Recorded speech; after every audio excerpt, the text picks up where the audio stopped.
I'm facing another Monday morning, wishing I could skip entire week ahead. This start of work week is hardest when weekends alone are already unbearable. Every alarm that goes off reminds me of mornings, waking up beside you before my Monday morning dread is worse now, because work is no longer escape from loneliness. I'm lying in bed after the alarm went off, unable to motivate myself to get up today. This Monday feels impossible when I barely survive. Weekend alone in an empty apartment. Every morning is harder without you here to make coffee while I showered before work.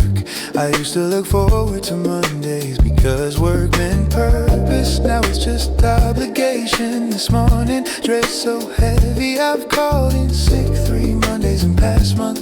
My inability to face Mondays is becoming noticeable pattern at work I can't sustain. Every week starts with me wanting to quit job and stay in bed forever, hiding from life. Why do Monday mornings feel unbearable when work used to be my escape from problems? Maybe because now work is this place I go to pretend I'm functional when I'm not. But this Monday have to show up because I've used all my sick days already this year. Every year alarm undone is reminder I have to keep going even though I don't want to. My Monday morning is filled with dread about facing another week without you here. This start of work week is reminder I have to keep pretending I'm okay when I'm not. Every alarm going off is me wanting to stay in bed and hide from the world all day. I'm facing Monday morning, knowing I barely have energy to survive the last week.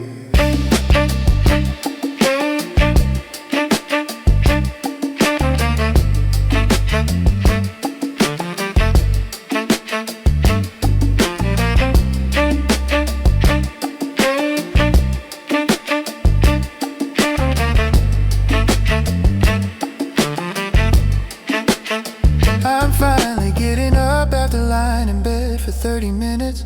After alarm went off, this Monday routine is taking longer each week as depression makes everything harder to do. Maybe I need to talk to a manager about reducing hours because full-time is too much right now. But admitting I can't handle work means admitting how badly I'm falling apart without you.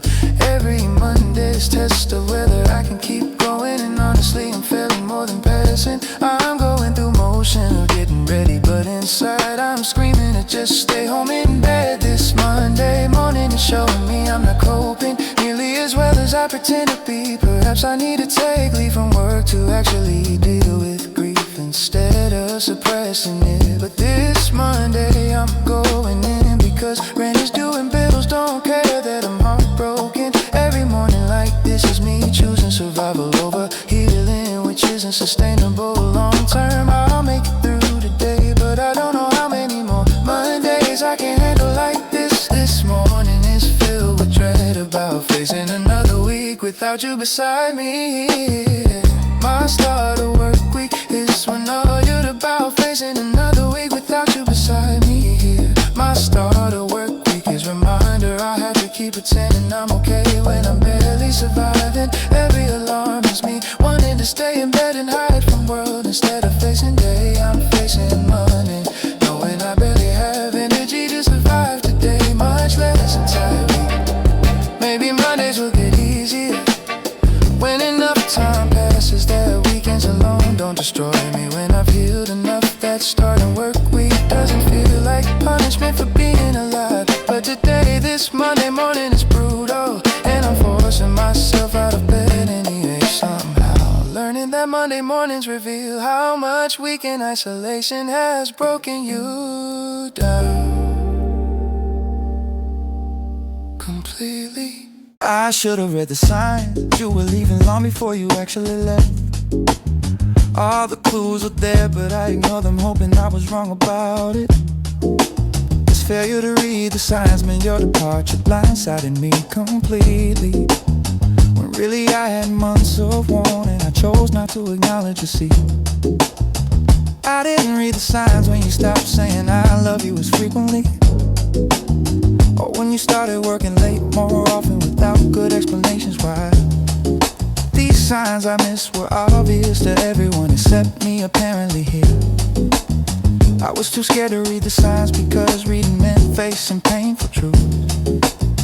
All the signs were there, distance growing, silence spreading, passion fading.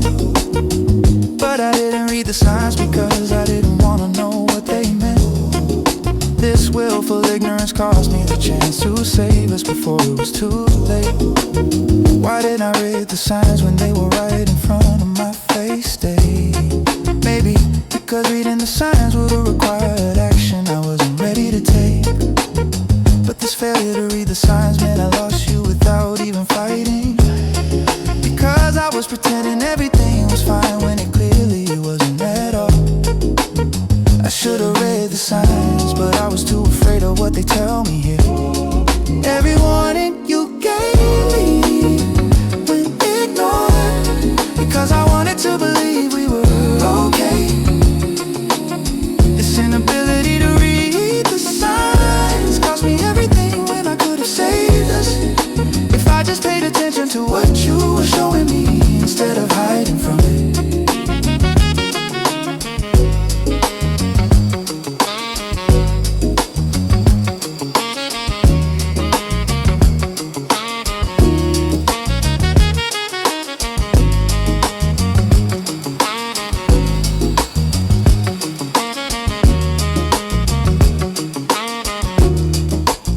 Looking back, I see all the signs I missed or ignored deliberately then.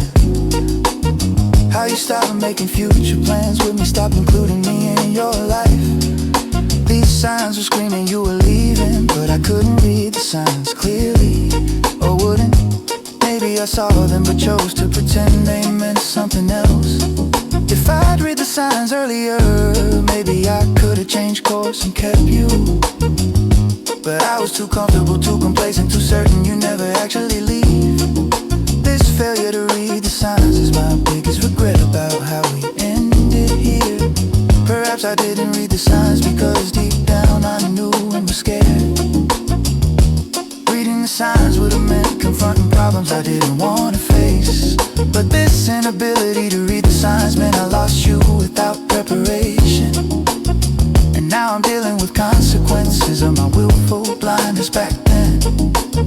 I should've read the signs, but I was too afraid of what they tell me here. Every warning you gave went ignored, cause I wanted to believe we were okay.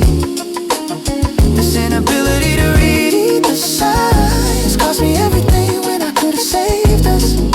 If I just paid attention to what you were showing me instead of hiding from it. Next time I'll read the signs early before it's too late to change the outcome. I'll face uncomfortable truths instead of hiding from them until they destroy me. This lesson about reading the signs came at the cost of losing you forever. But at least now I know to pay attention to warnings before they become endings.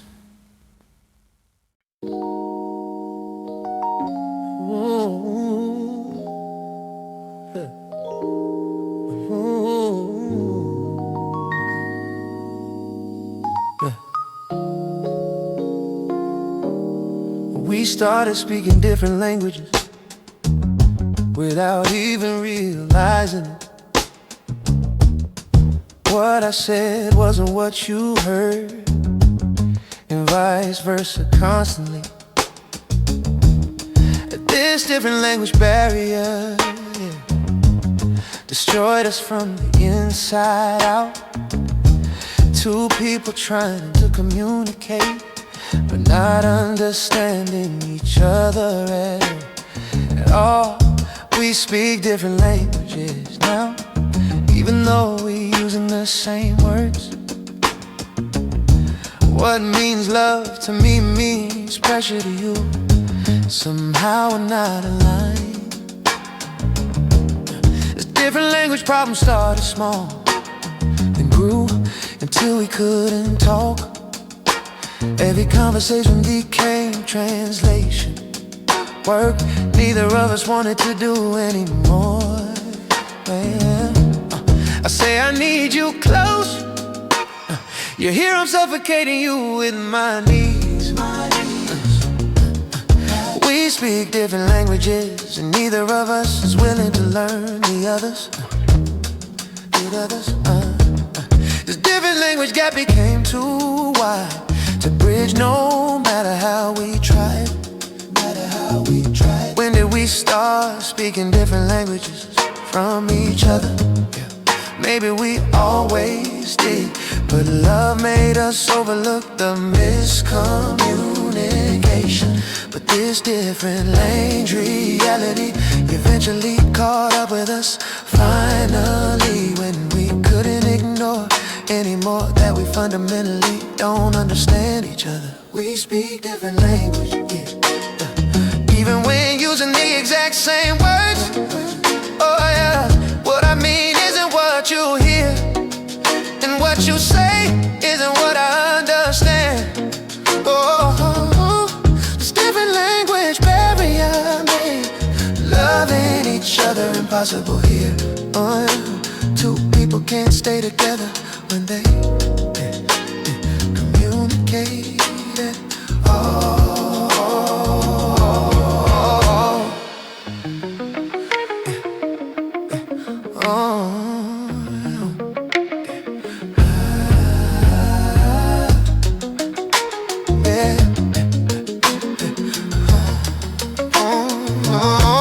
I'm tired of speaking different languages and constantly being misunderstood. Everything I say gets twisted into something I never meant at all by you. Yeah, this different language frustration has exhausted both of us completely. We gave up trying to translate each other and just start talking instead. Oh, and maybe we speak different languages because we have different needs entirely. Yeah, and no amount of translation will make us compatible when we're fundamentally opposed. This different language problem was always gonna end us eventually and somehow. Perhaps speaking different languages is what happens when people grow apart. The shared language you had early gets lost as you become different people. But this different language reality means we were doomed from a certain point when communication became impossible despite our best efforts to connect. We speak different languages, even when using the exact same words. What I mean isn't what you hear, and what you say isn't what I understand. This different language barrier made loving each other impossible here. Two people can't stay together when they can't communicate at all. Maybe one day I'll find someone who speaks my language naturally without evidence, and I'll realize how exhausting it was speaking different languages with you. This different language experience taught me that compatibility requires more than just love. It requires understanding that doesn't need constant translation.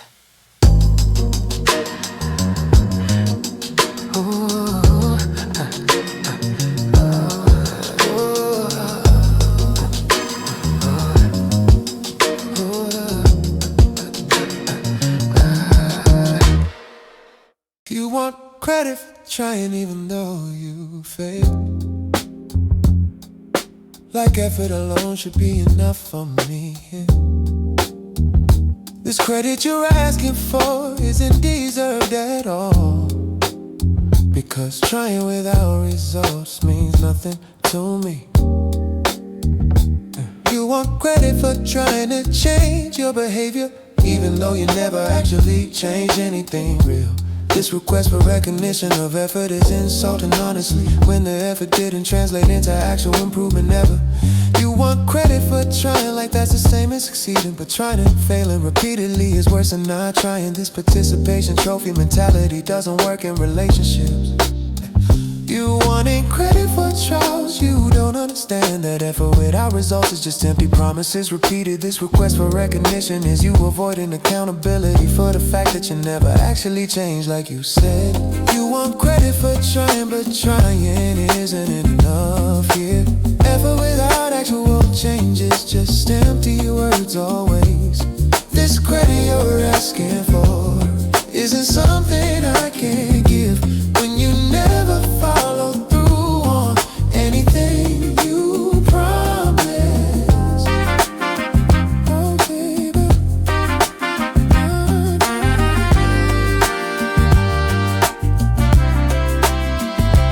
You want credit for trying to be better at communication, but you still shut down every time we had a disagreement. This effort you claim to have made was never visible to me, just excuses about how hard you tried without any proof. You want credit for trying, like I should be grateful for that, when what I needed was actual change, not just attempts. This request for recognition shows how little you understand.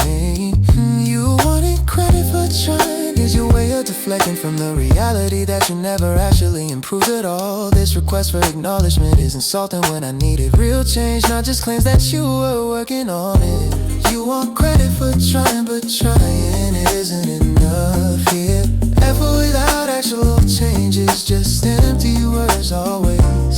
This credit you're asking for isn't something I can give when you never follow through on anything you promise.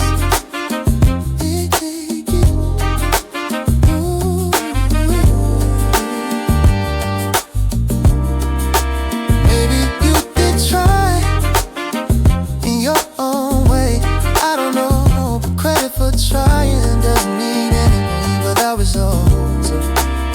You want recognition for effort, but I needed actual change, and trying without succeeding is the same as not trying at all. Yeah. Boy, echoes in the dark, keeping me awake through another sleepless night. These sounds of you are haunting every silent moment when I'm alone with darkness. Every echo is a reminder you're not here, even though I keep hearing you everywhere. My dark is filled with echoes of you that won't fade into silence. I desperately need.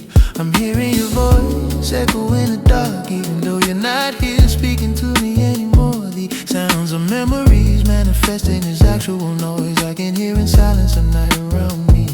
Every echo is so real, I turn around expecting to see you there, but darkness is empty always. I'm going insane, hearing echoes when I know you're not here, but sound as real as anything. This dark is filled with your voice repeating things you say, making sleep impossible to find. My nights are haunted by echoes that sound exactly like you, making me question reality constantly. Every sound in darkness is your voice coming back to me, even though you're gone and silent now. Why do I hear echoes in the dark when you're not here and should be silent in my life now? Maybe because your voice is so deeply embedded in my mind, it manifests as actual sound I hear. But these echoes are preventing sleep when darkness is filled with sound of you keeping me awake. Every echo is a reminder you're haunting me, even in absence, making silence impossible to achieve. Your voice echoes in the dark, keeping me awake through another completely sleepless night here. These sounds of you are haunting every silent moment when I'm alone with darkness in my room. Every echo is a reminder you're here, even though I keep hearing you everywhere in silence. My dark is filled with echoes of you that won't fade into silence. I desperately for sleep. I'm trying to silence echoes by filling dark with other noise, but nothing drowns out your voice. These sounds are persistent no matter what I do to block them out, making every night torturous. Maybe echoes will fade when your voice becomes less familiar to me over time without hearing it. But these sounds are so real, I genuinely can't tell if they're memories or you actually speaking. Every echo in darkness is me being haunted by voice I used to love now, driving me insane with presence. I'm accepting echoes might be permanent feature of my nights, because your voice won't leave my mind. This darkness is teaching me about how voice can haunt you more powerfully than any visual memory. Perhaps echoes will eventually become quieter when enough time passes without hearing your actual voice. But these sounds are currently loud, as if you're in room with me, speaking directly into my ear. Every echo is so real, I have to check darkness to confirm you're not actually here talking to me. I'm living with echoes because I can't silence voice that's embedded so deeply in my consciousness. So your voice echoes in the dark, keeping me awake through another completely sleepless, torturous night. These sounds of you are haunting every silent moment when I'm alone with darkness surrounding me. Every echo is a reminder you're not here, even though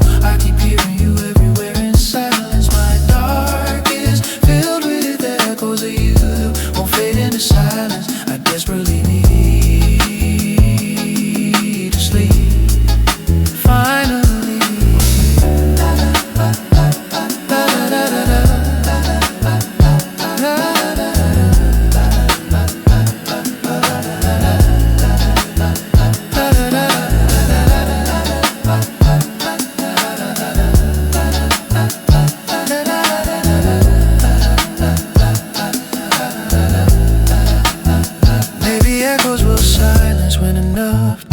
Makes your voice unfamiliar enough to stop manifesting. When I've gone enough without hearing you, that my mind stops creating sound of you in darkness.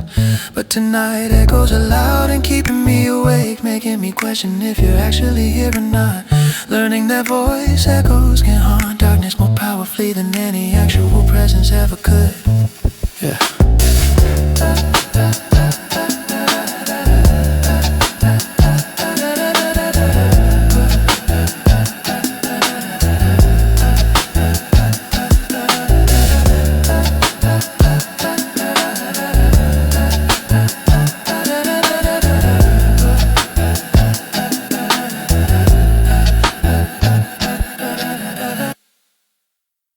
I finally changed my number after months of debating the decision here.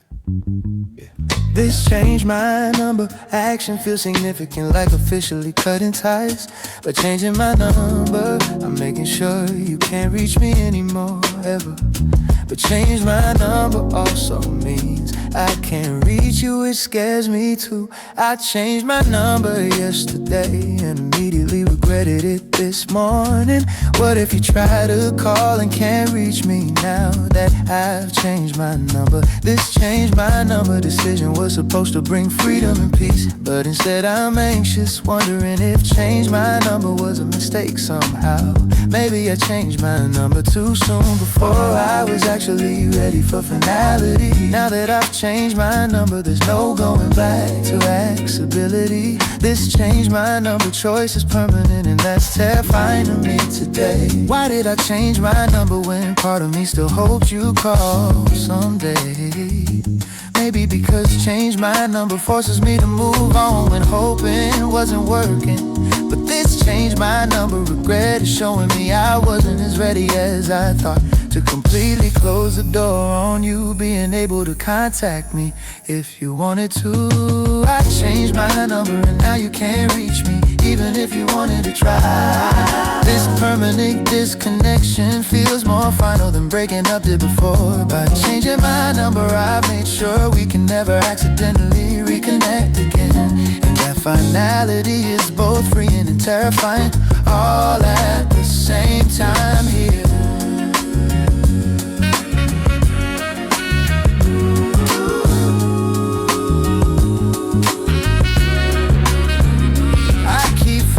I change my number and almost give out the old one still. My brain hasn't caught up to the fact that I changed my number permanently. This change my number adjustment is harder than I expected it to be, honestly. I thought change my number would bring peace, but it brought anxiety instead. Maybe in time, change my number will feel like the right decision I made. But right now, I'm second guessing whether I should have changed my number yet. This change my number permanence is what I wanted, but also what scares me most. Perhaps I changed my number too impulsively, without thinking it fully through. But keeping the old number meant leaving the door open for you to come back. And this change my number decision is me officially closing that door forever, even though part of me wanted to leave it open just in case you change your mind. I changed my number and now you can't reach me, even if you wanted to try. This permanent disconnection feels more final than breaking up did before.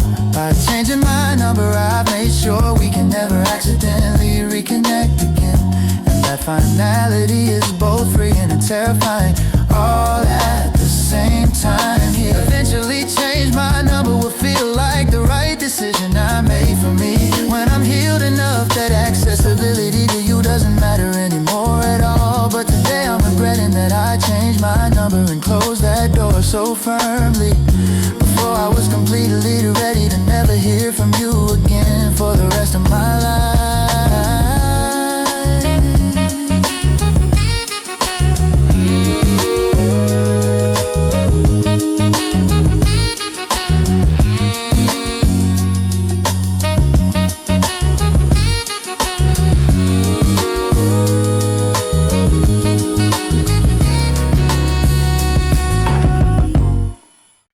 You become a familiar stranger, someone I know but don't know anymore.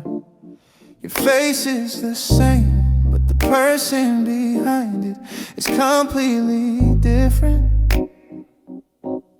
This familiar stranger standing in front of me used to be mine entirely. Now you're just someone who looks like the person I used to love. You're a familiar stranger now, after months of not speaking to each other. I recognize your face, but I don't know this version of you at all anymore. This familiar stranger phenomenon is unsettling when I see you in public. You wave and smile like we're casual acquaintances, not former lovers here. I knew everything about you once, now you're a familiar stranger to me. Time and distance turned you into someone I don't recognize in mine. This familiar stranger is harder to process than if you were fully gone. How did you become a familiar stranger when you used to be my person? Maybe because people change and we're not who we were together anymore. But this familiar stranger feeling is painful every time I encounter you. Seeing someone who looks like you, but isn't you at all beneath the surface. You're a familiar stranger, girl. You're a familiar stranger, girl. You're a familiar stranger, girl. I'm becoming a familiar stranger to you too, probably in the same way. We're both different people now than we were during our time together. This familiar stranger status is what happens when time passes after endings. You grow and change and become someone new, unrecognizable to past lovers. Maybe familiar stranger is better than enemy, at least we're cordial in public. But it's strange greeting you like a casual friend when we used to share everything. This familiar stranger relationship is all we have left after what we were before. Perhaps being familiar strangers is natural when relationships end and time passes. People evolve and the versions that loved each other cease to exist completely. This familiar stranger encounter is still jarring every time it happens. Seeing you but not seeing you simultaneously in the same physical space here. You're a familiar stranger now.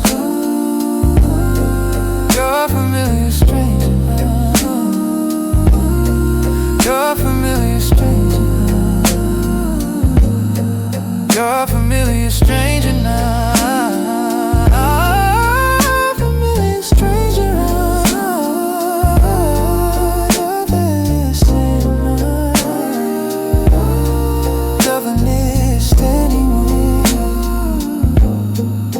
Eventually you'll become a complete stranger when enough time has passed by. And I won't feel anything when I see you except maybe mild recognition. But today you're still a familiar stranger, and it's complicated to navigate between the person I remember and the person you've actually become now.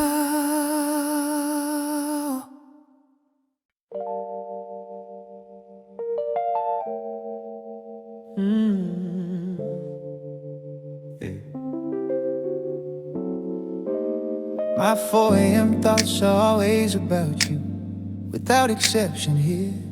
This hour brings brutal honesty I can't avoid during daylight hours. These 4 a.m. thoughts show me truths I'm not ready to face yet. When the world sleeps, I'm awake, drowning in thoughts of you. My 4 a.m. thoughts are relentless, they won't let me rest or forget. Every night at this exact hour, you flood my mind, completely taking over. These 4 a.m. thoughts are when I admit things I deny when the sun's up. That I'm not over you, that I'm still broken, that I need you desperately. At 4 a.m. thoughts become confessions I'd never speak out loud to anyone. The darkness gives me permission to be honest about how much I'm suffering. These 4 a.m. thoughts are my reality check when I can't lie to myself anymore. Why do 4 a.m. thoughts hit harder than any other time of day and night? Maybe because at 4 a.m. my defenses are down and truth breaks through. These 4 a.m. thoughts are showing me I'm nowhere near healed from you. When I spend every night at this hour falling apart, missing you terribly. 4 a.m. thoughts are destroying me slowly, one sleepless night at a time. This hour strips away every lie I tell myself about being okay without you. My 4 a.m. thoughts reveal the depth of pain I hide from everyone daily. I'm pretending during the day, but 4 a.m. thoughts expose my true state.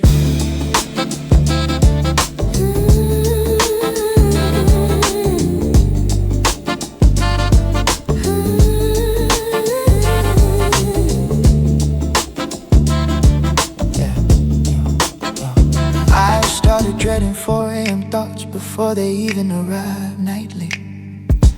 Knowing what's coming, the wave of grief and longing that drowns me always. These 4 a.m. thoughts might be necessary for processing what I'm feeling, but they're exhausting when they happen every single night without failure. Maybe 4 a.m. thoughts will eventually stop when I've truly let you go. But right now they're my constant companion in the darkest hours alone. These 4 a.m. thoughts are teaching me what real heartbreak actually feels like. Perhaps 4 a.m. thoughts are my subconscious doing the grief work I avoid, processing feelings I suppress during waking hours when I have to function. But these 4 a.m. thoughts are making me lose sleep and my sanity slowly. I need them to stop, but I don't know how to make my brain cooperate.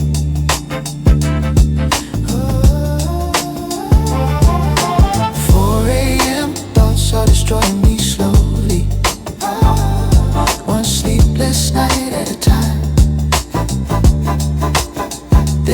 all strips away every lie I tell myself about being okay without you.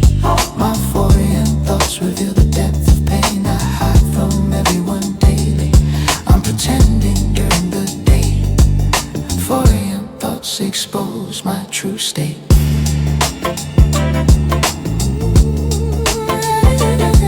Eventually 4 a.m. thoughts won't be about you, and I'm finally healed enough. This hour will just be sleep, like it's supposed to be, not torture sessions. But tonight my 4 a.m. thoughts are all about you, like every other night. And I'm just trying to survive until sunrise, when I can't pretend I'm fine again.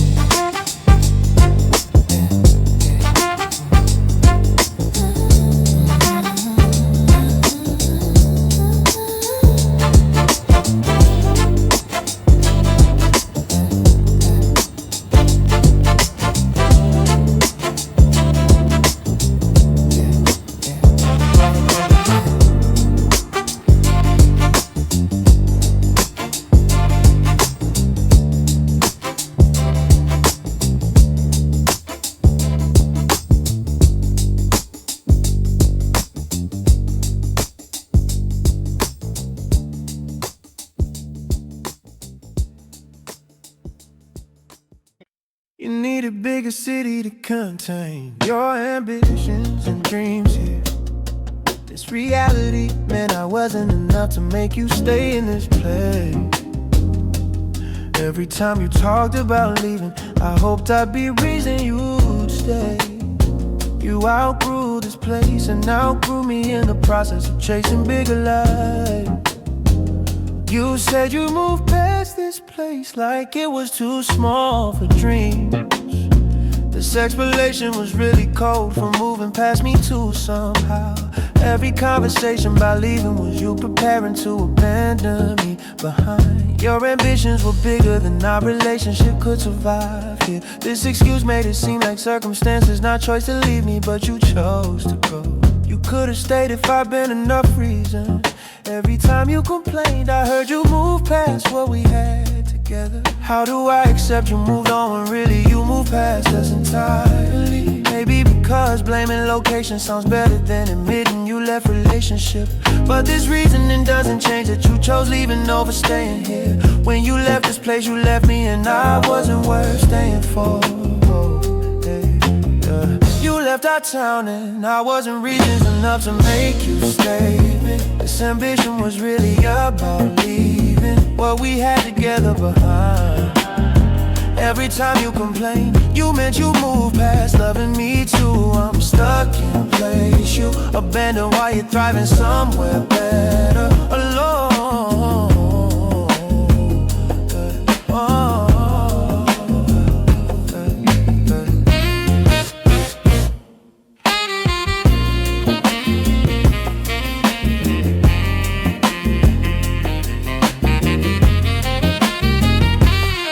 Still here wondering if you ever think about what you left behind. This move proved I wasn't priority when choosing your future path forward. Maybe I should leave to prove I've also moved past what kept me here. But this place is my home, even though you made it feel too small. Now you left, but I'm learning location didn't need abandoning. You just chose to go. This narrative makes it sound necessary when really it was just your choice. Every person who says you moved on doesn't realize you also left me behind. Perhaps your leaving was inevitable and I couldn't have stopped it happening. But this was personal when you didn't even try to stay here with me. When you left without looking back at what you were leaving behind. Always every memory of you complaining hurts because I heard you leaving me too. You outgrew our town and I wasn't reason enough to make you stay here. This ambition was really about moving past what we had together always.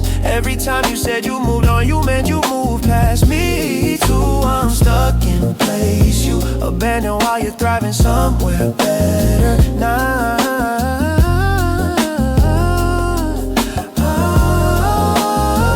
Maybe one day I'll leave too and understand why you felt you had to go. When I move past the pain of you leaving and need a fresh start on myself. But Today I'm in place you abandoned, feeling left behind by your ambitions. Learning that some people outgrow their surroundings, including people they love.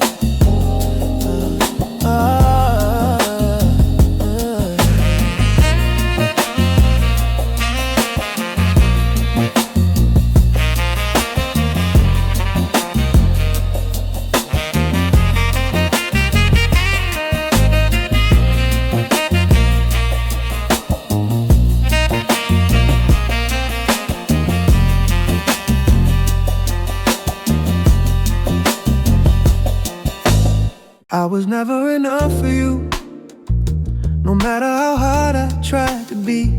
There's never enough. Reality is crushing when I gave you everything I had. Every effort I made proved I was never enough in your eyes. Then being never enough is most painful conclusion about why we ended here. Yeah. I was never enough, not pretty enough, smart enough, interesting enough for you. There's never enough, feeling permeated our relationship, though I didn't see it then. Every time I tried harder, proved I was never enough, and trying didn't change anything. There's never enough, truth is that nothing I did would've made me enough for you. I was never enough, cause you were looking for something I couldn't be ever. There's never enough, reality explains why you left so easily without looking back. Being never enough is about you, not me, but it still feels like personal failure. How do I accept I was never enough when I gave you all of me completely? Maybe because never enough isn't about what I gave, but what you could receive. But there's never enough, feeling is destroying my self-worth when I tried so hard to be enough for you, when really I was never enough from the very beginning. I was never enough for you, and trying harder wouldn't change that fact. There's never enough, reality is painful acknowledgement I couldn't be what you needed. Every effort to be enough proved I was never enough when you wanted something else. Being never enough is about incompatibility, not inadequacy, but it still hurts deeply.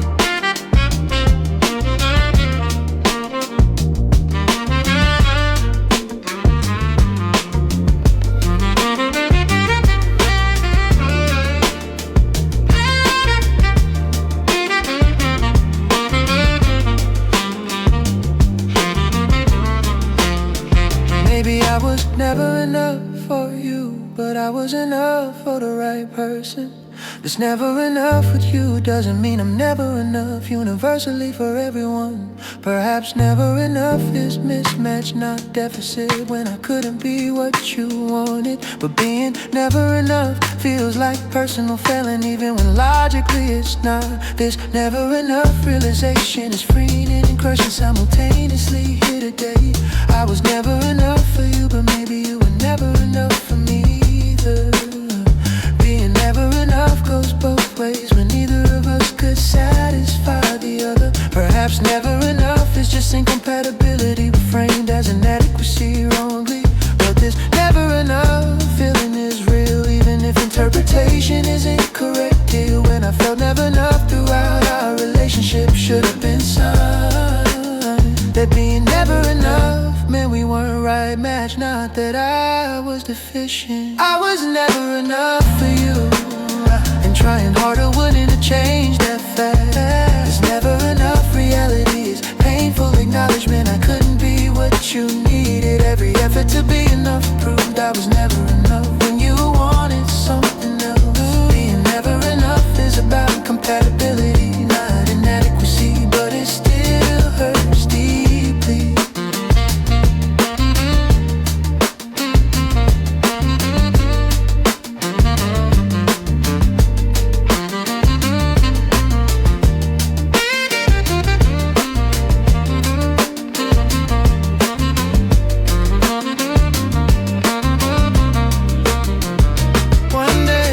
Someone for whom I'm more than enough, effortlessly, naturally. When never enough, which you will prove to be blessing, showing me wrong match. But today being never enough hurts regardless of whether it's about me or about us. And I'm working on believing never enough was about fit, not about my worth.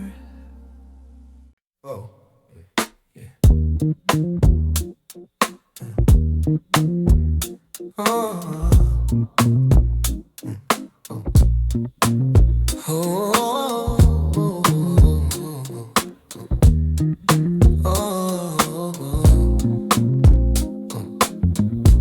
I have this dream every night about you, leaving me over and over. This replay is torturing me even in sleep when I should finally rest. Every variation as you walking away while I'm begging you to stay. My subconscious hasn't accepted you're really gone from my life, yeah. The dream starts with us happy, then deteriorates until you're leaving always. This follows exact pattern every single night without any variation here. Every moment is me reliving our ending in excruciating detail repeatedly. I wake from it crying, realizing the dream is actually my reality now. This is keeping me from restful sleep when I need healing most desperately. My dream has me begging you not to leave even though you already have. Every night is my mind processing trauma by repeating it endlessly. Why do I have this repeatedly when my conscious mind knows you're gone? Maybe because my subconscious is trying to process what actually happened. But this is preventing healing when I'm traumatized freshly each night. Every occurrence is me unable to escape you even in sleep, which should be safe. I have the same nightmare every night where you leave me repeatedly in different ways. This replay is exhausting when sleep brings no relief from grief I carry daily. Every variation ends the same, you walking away while I fall apart completely. My dream is proof I'm not processing this loss properly during waking hours.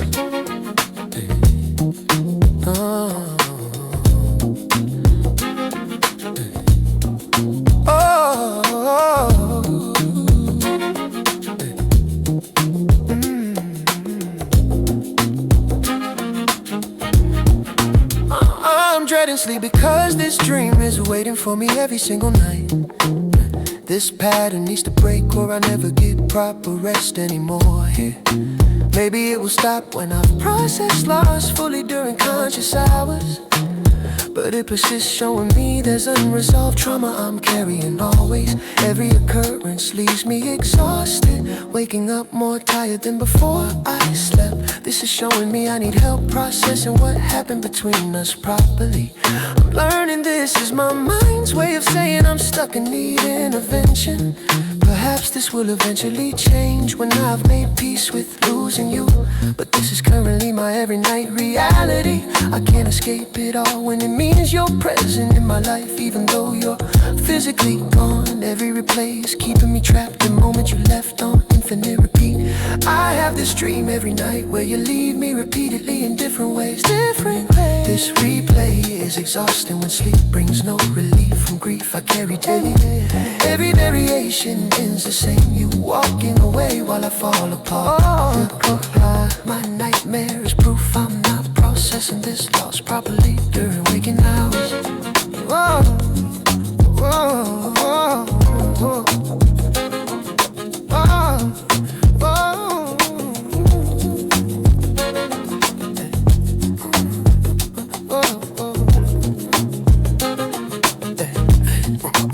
Maybe one day this will stop when I've healed enough to sleep peacefully. When my subconscious has processed trauma and doesn't need to replay it nightly. But today I'm dreading tonight's sleep, knowing what's waiting there for me. Oh, learning that this dream is a sign I need more help than I'm currently getting. Oh,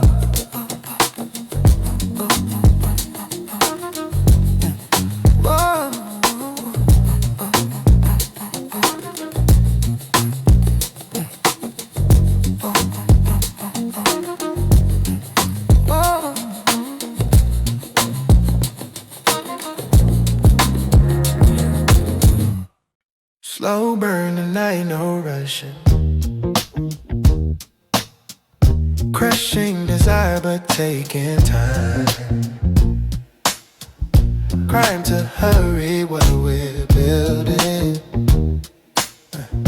Building fire that lasts all night. Yeah, yeah. Patient with each touch, lingering, bringing pleasure slowly, surely, purely focused on the moment, potent when we take our time. Crime to rush this beautiful, dutiful attention to each kiss, bliss derived from going slow. Know exactly what I'm doing this right, taking hours. Powers in the slow approach, gradual the heat increasing, ceasing, never just continuing. Sinning slowly, methodically, basically we're making art. Part of me wants to rush, hush that voice and slow down. Slow burn tonight, my promise, honest in my dedication. Station of desire, reach slowly, only taking all the time. Crime to rush, perfection. Slow burn tonight, our method. Yeah, every touch, deliberate place, trace the outline of your body. Shoddy work comes from rushing, crushing on you slowly, deeply, steeply rising, but control. Told you this would take all night, right to take the time we need. Feed the fire with patience, ancient art of slow seduction. Function over speed tonight, measured every move I make. Take my time exploring, storing up the sensations, stations of desire. Map slowly, boldly, I announce intentions, tensions building perfectly. Slow burn tonight, worth waiting, sating hunger, methodical. Oh, basically we're taking time. Crime to rush would ruin this, kissed by patience and desire. Slow burn tonight, our masterpiece. Maintain this slow burn tempo, flow me through the hours. Slow burn tonight, gift lifted by the patience, ancient wisdom going slow. Slow burn tonight, perfection.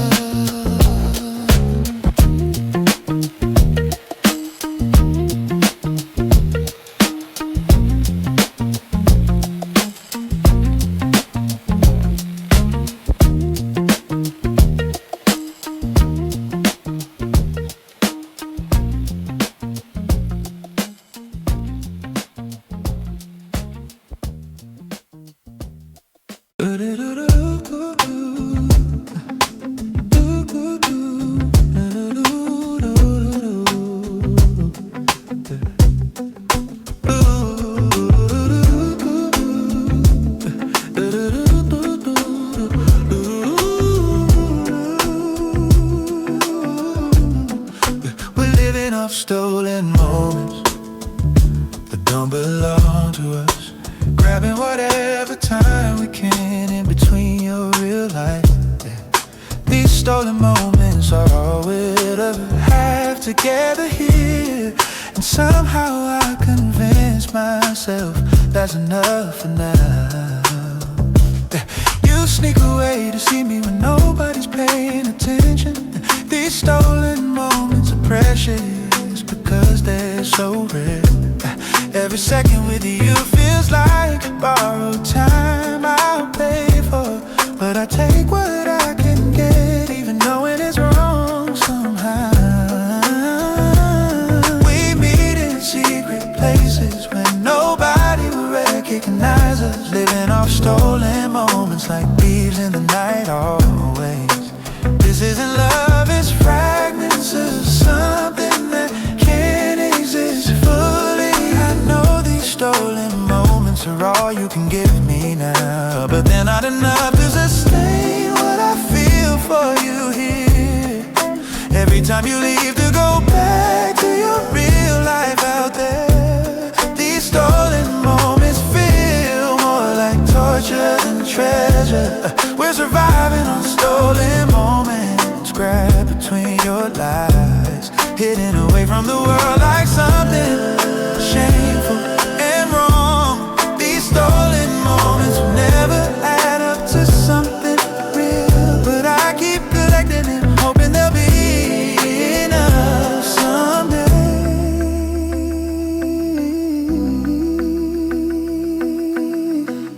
I'm tired of celebrating stolen moments like they're victories, when really they're just reminders of what we can't have together. You check your phone constantly during our stolen moments here, making sure nobody's discovered you're not where you said you'd be. I deserve more than stolen moments and cheap hotel rooms at midnight, but I've accepted this arrangement because having you partially feels better than not having you at all in my life right now. These stolen moments are getting harder to enjoy, honestly, because I'm realizing they're never going to turn into more. You're comfortable with these arrangements of stolen moments forever, while I'm dying for something real and permanent with you. We're surviving on stolen moments, grabbed between your lies, hidden away from the world like something shameful and wrong. These stolen moments will never add up to something real, but I keep collecting them, hoping they'll be enough someday.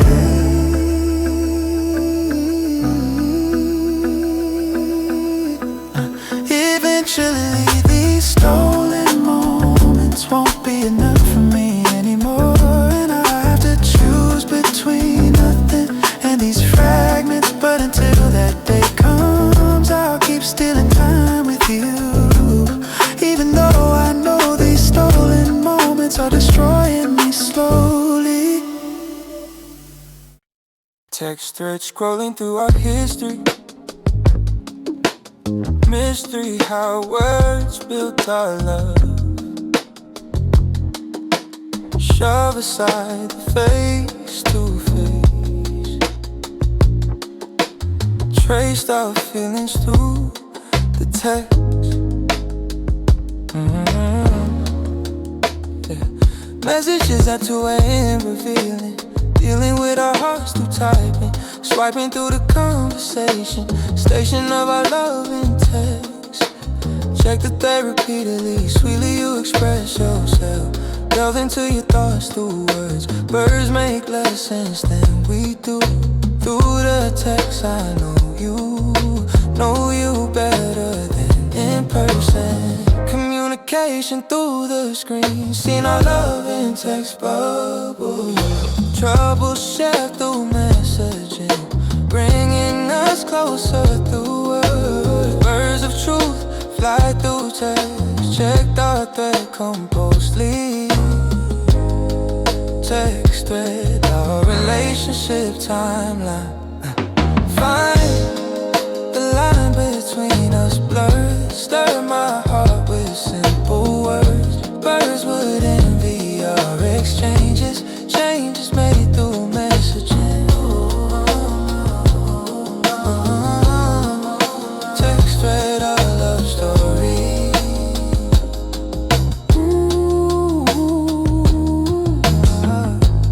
Screenshots save the sweetest text, check them when I'm missing you. Through the thread I'm traveling, unraveling our history here. Clear that text for something real, feel more honest through the typing, swiping through our conversations. Stations of our love preserved, served us well. This text thread, instead of calls, we're texting. Archive of our love in text, to check whenever I need comfort. Worry nothing, text stay forever. Whether any doubt through rereading, bleeding heart through messaging, bringing us together daily.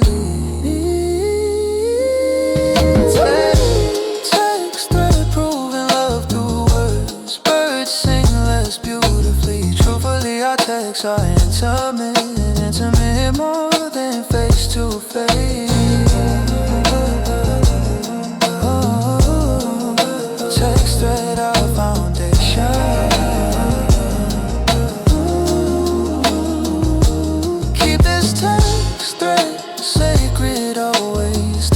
documented in our text.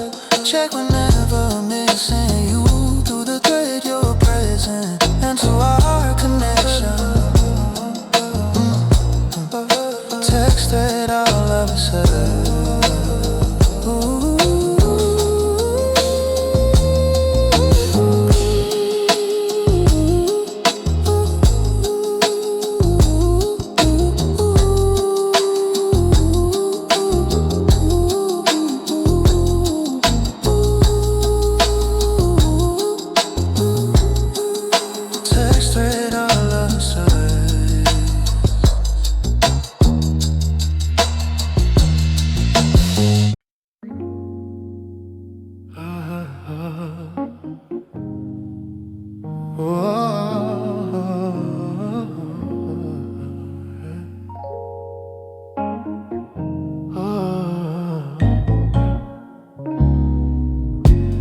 My therapy session today was all about you like every week before.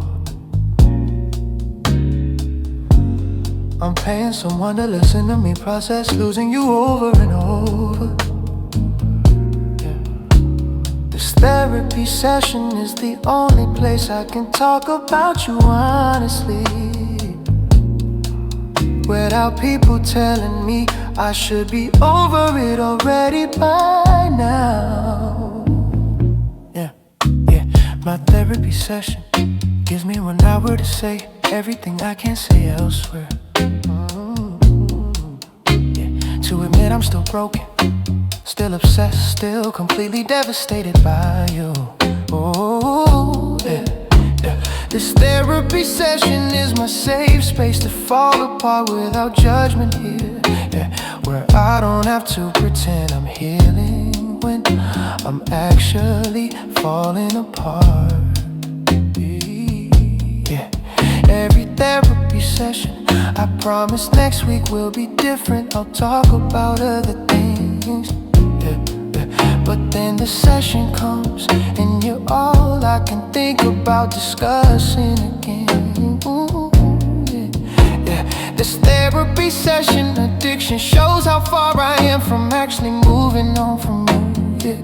Why does every therapy session become about you when I have other issues too? Maybe because losing you is the wound, everything else stems from currently. But this therapy session pattern is getting expensive, talking about you weekly, when I should be making progress instead of circling the same pain repeatedly. My therapy session is the only hour each week I can be honest about my pain, where I admit I'm not okay and nobody tells me I should be by now. This therapy session has become my lifeline, keeping me functional, barely here. Without it I'd have nowhere to process the grief of losing you like this.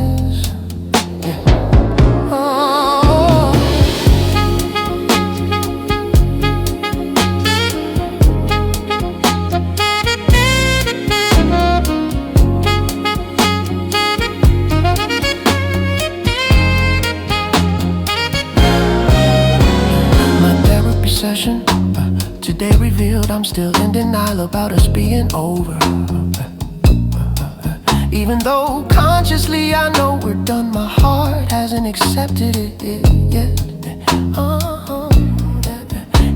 This therapy session work is slow. Every week a tiny bit of progress maybe, but mostly it's just me crying about you for 50 minutes straight each time. Maybe my therapy session will eventually shift from grief to growth when I'm ready.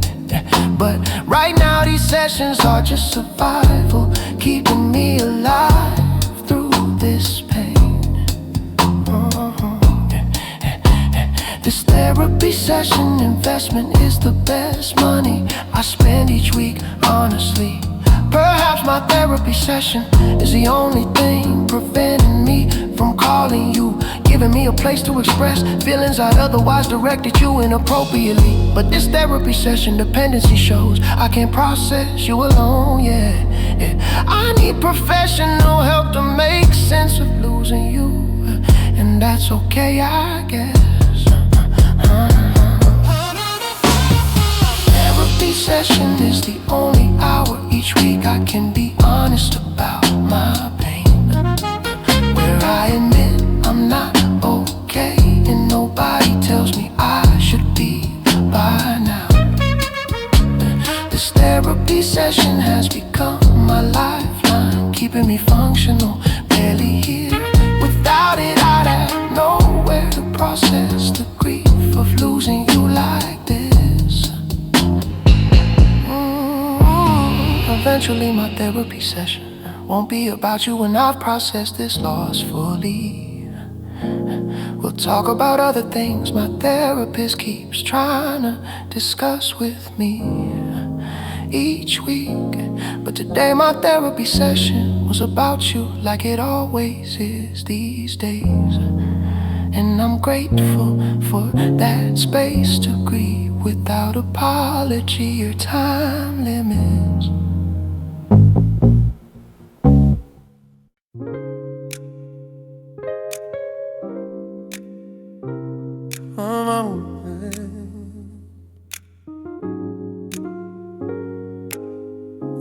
Gone and I still think about you every single day. People say that's too long, but 3 years gone doesn't feel like enough. This 3 years gone milestone should mean I'm over you by now. But time passing doesn't equal healing when you're counting years alone. 3 years gone since you walked out, and I'm still not completely over you. Everyone acts shocked, it's been 3 years gone and I'm still affected.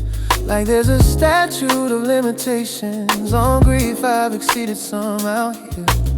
But 3 years gone isn't enough time to forget someone who meant everything I've lived. 3 years gone without you, and every day still carries your weight.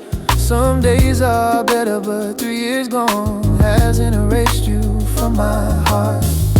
It's 3 years gone, anniversary reminds me healing has no set timeline. Why am I still hurting when 3 years gone should be enough to move on? Maybe because real love doesn't disappear just because time keeps passing. But this 3 years gone mark makes me feel broken for not being healed. When society says 3 years gone is more than enough to get over anyone.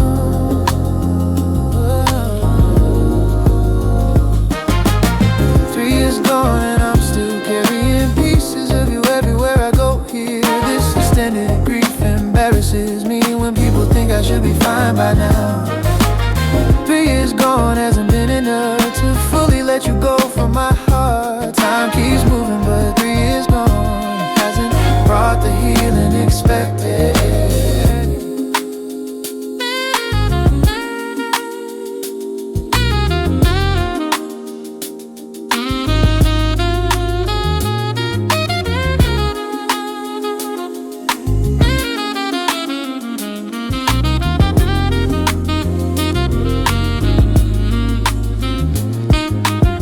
3 years gone means I've lived longer without you than with you now.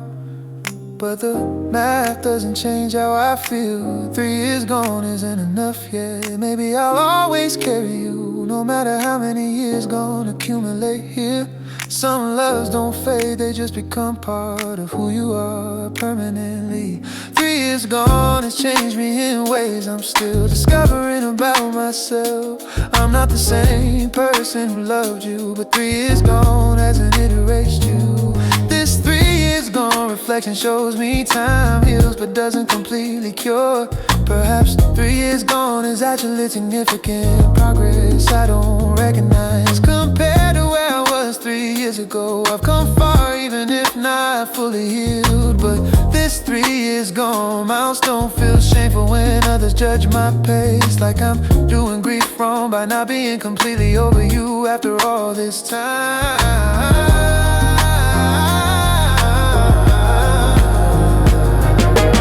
3 years is gone and I'm still carrying pieces of you everywhere I go here. This extended grief embarrasses me when people think I should be fine by now. But 3 years gone hasn't been enough to fully let you go from my heart. Time keeps moving, but 3 years gone hasn't brought the healing expected. Maybe in 3 more years gone, I'll finally be completely free from you. Or maybe you'll always occupy some corner of my heart, regardless of time. But today 3 years gone is my reality, and I'm learning to accept my pace. That healing doesn't follow timelines society assigns to grief and love.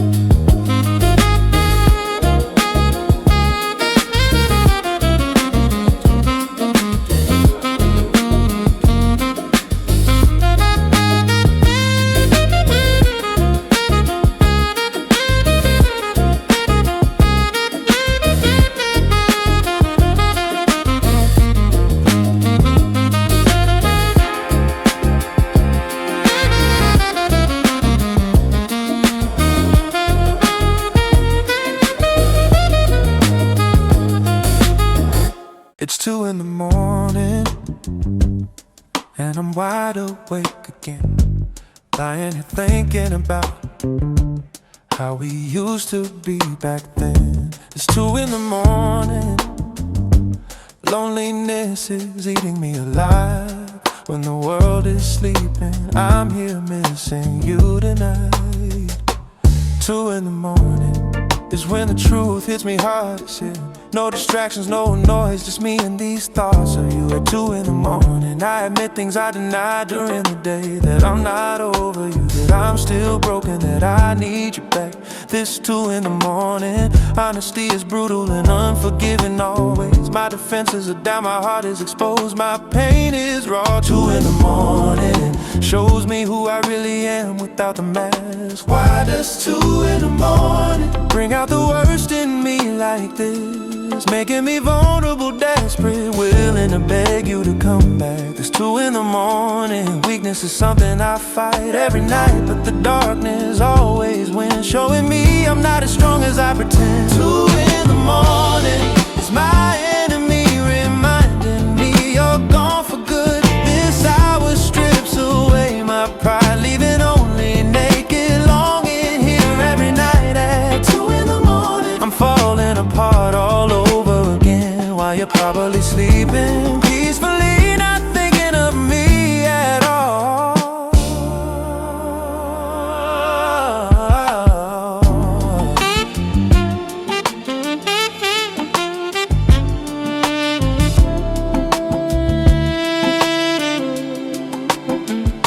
I've started dreading 2 in the mornings before it even arrives, knowing what's coming, the wave of sadness that drowns me nightly. At 2 in the morning, I'm the weakest version of myself possible, crying over someone who's moved on while I'm stuck in this moment. Maybe 2 in the morning will eventually lose its power over me, when enough time passes that your absence doesn't hurt this much. But tonight at 2 in the morning, I'm suffering just like every night before. Perhaps 2 in the morning is when my soul does its grieving work, processing what my conscious mind refuses to deal with during daylight. This 2 in the morning ritual might be necessary for healing somehow, but right now it just feels like torture I'm forced to endure nightly. 2 in the morning is my enemy, reminding me you're gone for good. This hour strips away my pride, leaving only naked, longing here every night. At 2 in the morning, I'm falling apart all over again, while you're probably sleeping peacefully, not thinking of me at all. One day 2 in the morning will just be another hour passing by, when I'm healed enough to sleep through it without breaking down. But tonight at 2 in the morning, I'm awake and aching for you, counting the hours until sunrise, when I can't pretend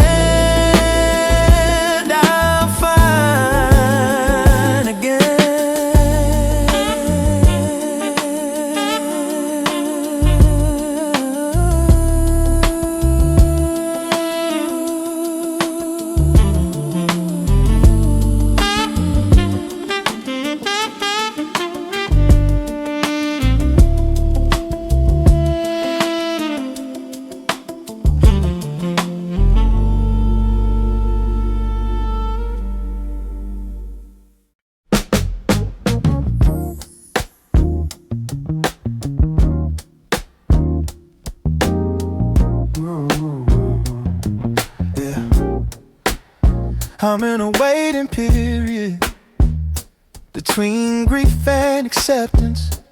Not quite sad, but not quite okay either here.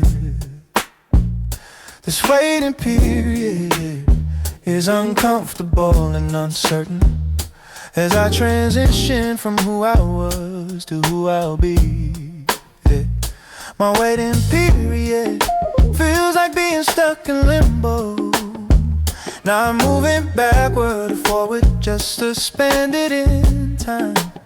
This in-between phase is frustrating because I want answers about when I feel better and when what comes next for me. Yeah. I'm in a waiting period where nothing is clear or certain, just sitting with discomfort while my life reorganizes itself. This transition phase is necessary but uncomfortable always. My waiting period is teaching me patience I don't have with my own healing process and timeline for recovery. Oh, this in-between phase can't be rushed or skipped over, even though I desperately want to fast forward through it. Hey, I'm in a waiting period of uncertainty and transition, neither grieving actively nor fully healed from you. Ooh, this in-between phase is uncomfortable but necessary as I wait to become whoever I'm supposed to be next.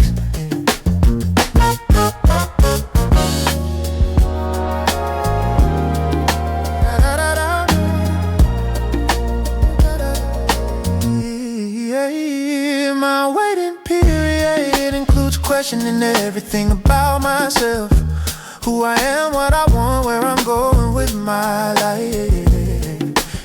This transitional phase is disorienting and uncomfortable here because I don't have answers to questions I'm asking myself. I'm in a waiting period that feels endless and stagnant, even though I know growth is happening beneath the surface. This phase of waiting is my cocoon before transformation. Yeah, my waiting period is where the real work happens, even though it doesn't feel productive or progressive to me. This in-between phase is necessary for becoming someone who can exist independently without you defining them. Oh, I'm in a waiting period of uncertainty and transition, neither grieving actively nor fully healed from you. Hey, yeah, this in-between phase is uncomfortable but necessary as I wait to become whoever I'm supposed to be next. Maybe my waiting period will end when I start waiting and start actively creating who I want to become next. But right now I'm sitting in this uncomfortable transition and trusting the process even when I can't see progress, and when I can't see progress.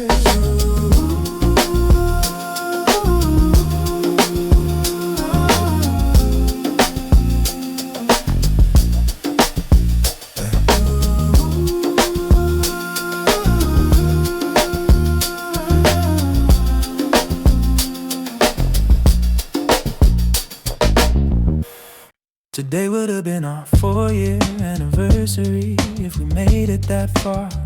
This would have been a milestone, it's painful when I'm celebrated alone instead. Every would have been moment reminds me of future we planned, but won't have. Would have been is the saddest phrase when applied to us and what we were. Today would have been our anniversary, but instead it's just Tuesday to you. This would have been significance is mine alone to carry when you moved on. Every would have been milestone hits me. Would have been engaged, would have been married. This would have been future we discussed is haunting me with what we lost here. Would have been as torture when I imagine alternate timeline where we worked out. But would have been isn't real, it's fantasy about future that will never happen. This would have been grief is separate from losing you.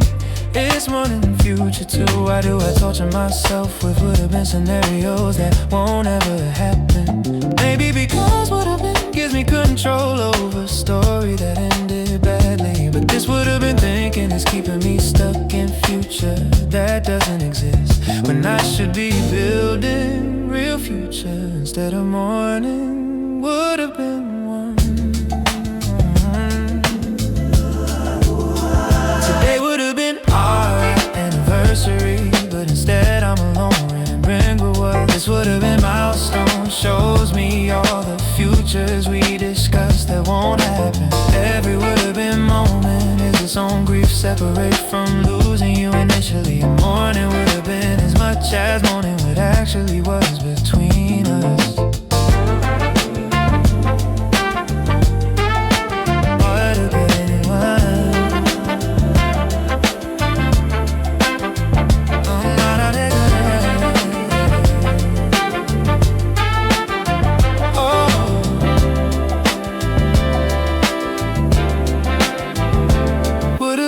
Loaded phrase that carries weight of all our lost potential. This would have been thinking includes all milestones we'll never reach together. Every holiday, anniversary, milestone is would have been reminder of lost future. This would have been grief, might be worse than actual loss because it's abstract. Would have been represents everything we planned but won't experience together. But would have been isn't real, and mourning it is mourning something that never existed. I'm learning what it needs to be released so I can focus on what actually is. Perhaps would have been thinking is normal, part of grief about relationships ending. But this would have been obsession, it's preventing me from building actual future. When I'm focused on what have been instead of what could be going forward here. Would have been keeps me stuck in past planning instead of present experiencing.